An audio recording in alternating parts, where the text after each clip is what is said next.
महाराष्ट्र के पूर्व सीएम उद्धव ठाकरे ने संजय राउत को दिए अपने इंटरव्यू में अजीत पवार, बीजेपी, पीएम मोदी सभी को जमकर निशाना साधा है।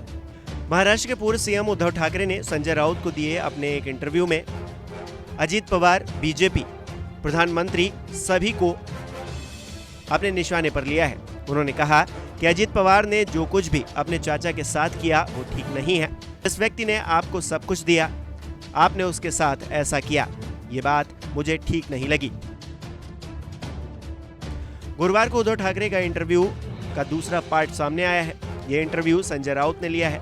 इसमें राउत ने उद्धव ठाकरे से ये सवाल पूछा कि जिस तरह से एनसीपी के बागी विधायक और मंत्रियों ने शरद पवार से मुलाकात की और उनका आशीर्वाद लेते हुए माफी मांगी, अगर शिवसेना के बागी विधायक और मंत्री आपके दरवाजे पर आते हैं तो आप क्या करेंगे? राउत के इस सवाल पर जवाब देते हुए उद्धव ठाकरे ने कहा कि बागियों के मेरे पास आने की हिम्मत नहीं है। उन्हें मेरा स्वभाव अच्छे से पता है और शिवसेना की विचारधारा यानी कि बाला साहेब ठाकरे की विचारधारा क्या है ये उन्हें पता है। उद्धव ने कहा कि हर किसी का अपना अपना तरीका होता है।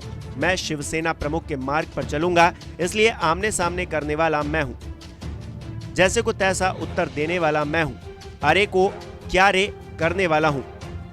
इसलिए मैं लड़ रहा हूं। पवार साहब की विचारधारा अलग हो सकती है और उस तरह वो बढ़ना चाहते होंगे तो वो उनकी इच्छा है। संजय राउत ने उद्धव ठाकरे से ये सवाल भी किया कि शिवसेना प्रमुख ने अपनी अंतिम सांस तक सदैव युवाओं का नेतृत्व किया, वो युवाओं के ही नेता रहे, लेकिन अब अजीत पवार ने अपने चाचा शरद पवार के बारे में कहा कि अब उन्हें रिटायर होना चाहिए, उनकी उम्र हो गई है। जवाब में उद्धव ने कहा कि अजीत पवार का ये बहुत ही गलत विचार था, क्योंकि जिनसे हम सब कुछ पाते हैं उनके बारे में ऐसे शब्द कहना हमारी संस्कृति को शोभा नहीं देता। हम सदैव अपने पिता समान बड़ों का मान, आदर और सम्मान करते हैं और ऐसा करना ही चाहिए। उम्र हो गई है मतलब क्या, फिर आशीर्वाद किससे ले? मुझे उनका ये बयान पसंद नहीं आया। अगर आप सहमत नहीं हैं तो स्पष्ट रूप से बताएं कि आप सहमत क्यों नहीं हैं। इस उम्र में भी जिन्होंने आपको सब कुछ दिया उन्हें आप इस तरह बोलेंगे, ये मुझे नहीं जचा। सिर्फ अजीत पवार ही नहीं बल्कि जिन्हें भी अपने स्वार्थ के लिए जाना हो वो सच बोल कर जाएं कि वो स्वार्थ के लिए जा रहे हैं।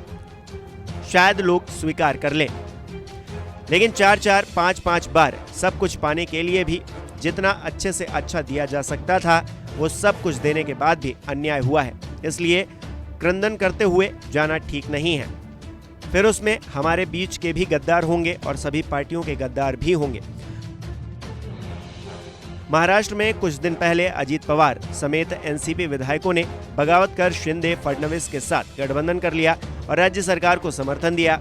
चर्चा थी कि अजीत पवार ने शरद पवार से दुश्मनी भरा कदम उठाया है, लेकिन अजीत पवार समेत सभी विधायकों के शरद पवार से मिलने और उनका आशीर्वाद लेने के एक हफ्ते के अंदर ही राजनीतिक हलकों में कई तरह की आशंकाएं जताई जाने लगी हैं।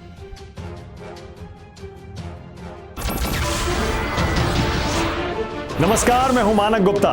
अगर आपको हमारा ये वीडियो पसंद आया हो तो इसे लाइक और शेयर जरूर करें और हाँ, हमें सब्सक्राइब और फॉलो करना ना भूलें ताकि आप देश और दुनिया की कोई खबर मिस ना करें।